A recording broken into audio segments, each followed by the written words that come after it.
Hi everyone and welcome to today's video. Another ink review today, and an ink I really like. From a brand you know I really like, and that is Robert Oster. The ink today is Sydney Darling Harbour. This is a really fascinating green, hints of grey, hints of blue, hints of brown, and sometimes even purple. It's just a beautiful, very complex ink which I really enjoy. This is it on some nice, card stock. You can see the shading there.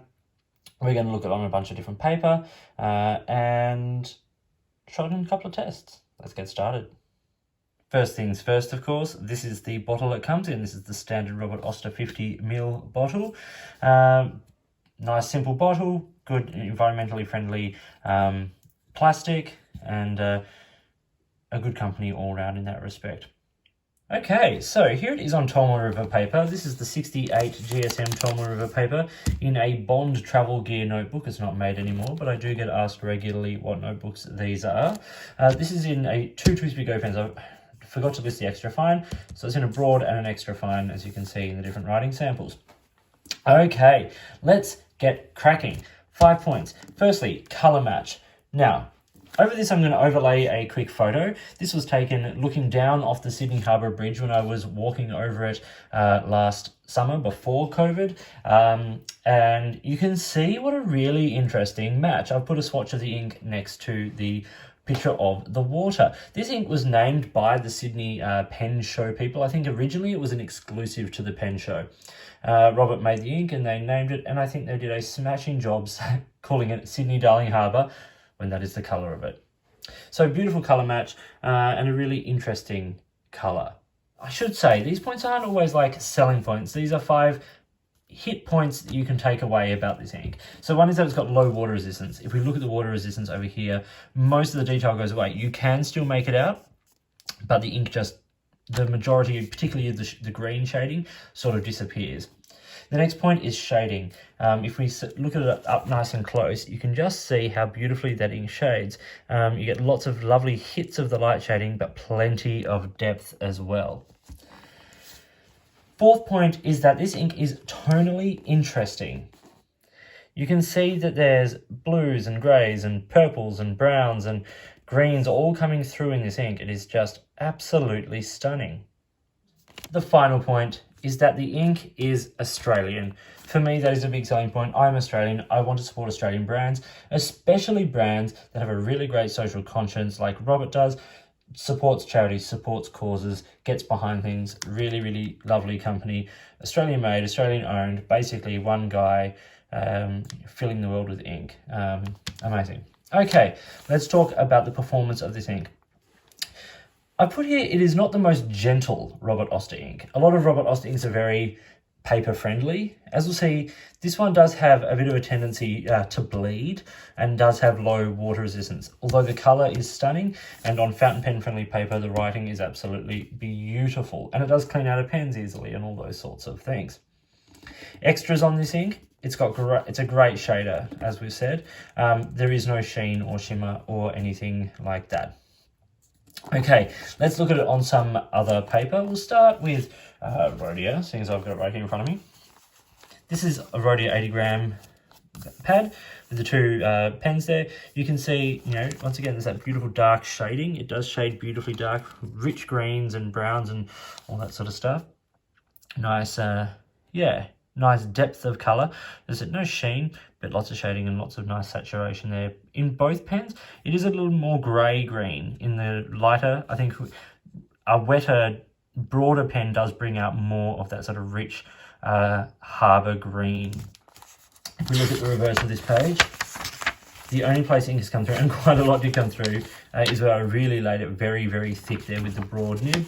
But in all the general writing, nothing has come through at all. Actually, and that is the same with the Tolma River. I should show that. Nothing has come through.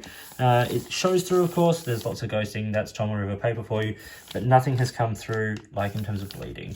Also, it hasn't feathered at all here on the Rhodia either. Now we look at it on a couple of lower end papers. First is a standard copy paper. This is where we start to get a bit of bleed happening, even in the extra fine nib. This is 80-gram laser printer paper, copy paper. Lots of bleeding as well, which is a bit of a shame though. I think the colour still looks nice. You get more consistency of colour, but lots of feathering and a bit of bleed happening. And then on the student notepad, super, super cheap paper, even grayer, lots of feathering, and a considerable amount of bleed there. But this is one of those things that it's interesting to see it on different sorts of paper, because you do get a very different colour. And you do find that with a lot of Robert's inks. I don't have anything quite like this in my collection. I think one of those Sailor Manio inks is a fairly close match. I just don't have that in my collection. So I put Lamy Petrol for a sort of a darker teal. I see lots of teal in here, a darker teal. And then Diamine, that's Aurora Borealis, which is a much more aqua teal, lots more sort of bright greens in it. If you look at the chromatography, you get the pinks through the light green, and then the blue, which gives a lot of that depth, and a little hint of grey left at the bottom there, which does tie in quite clearly with the water resistance test there. Okay, so the nitty-gritty details. Price. US, this is 17 to 19, depending on where you go. I think some of that pricing was places like Jet Pens and Goulet Pens. It is £15 at Colt Pens, and the Australian price for the 50ml bottle is $20 to $22.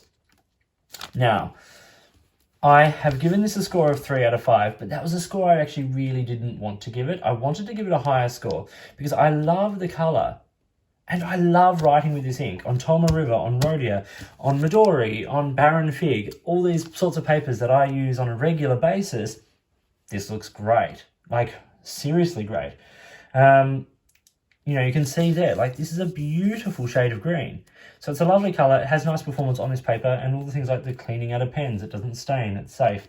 All of that, it's got a nice sort of feeling and flow. It's not the wettest ink, but it's certainly wet enough. But there are some minor performance issues, low water resistance, some bleeding and feathering on lower end paper. These are things you have to sort of take into account, and so the score has reflected that in this instance. So that is Robert Oster Sydney Darling Harbour, a really beautiful green, complex green ink, very, very interesting and unique colour that I really, really enjoy and that I like writing with. So I hope you found this video interesting and useful. If you did, give it a thumbs up and subscribe to the channel. Hit the notifications button if you want to stay up to date with the videos that I produce. Please feel free to get in touch using any of the platforms listed below. You can find me on Instagram or Twitter at @_offstage_me, or you can contact me on any of my videos here or drop me an email which is listed down below. If you've got products you think I should be looking at, or if there's a way you'd like to support the channel by sponsoring a review or providing an item for review, I would love to hear from you. In the meantime, enjoy your inks, enjoy writing, and I'll talk to you soon.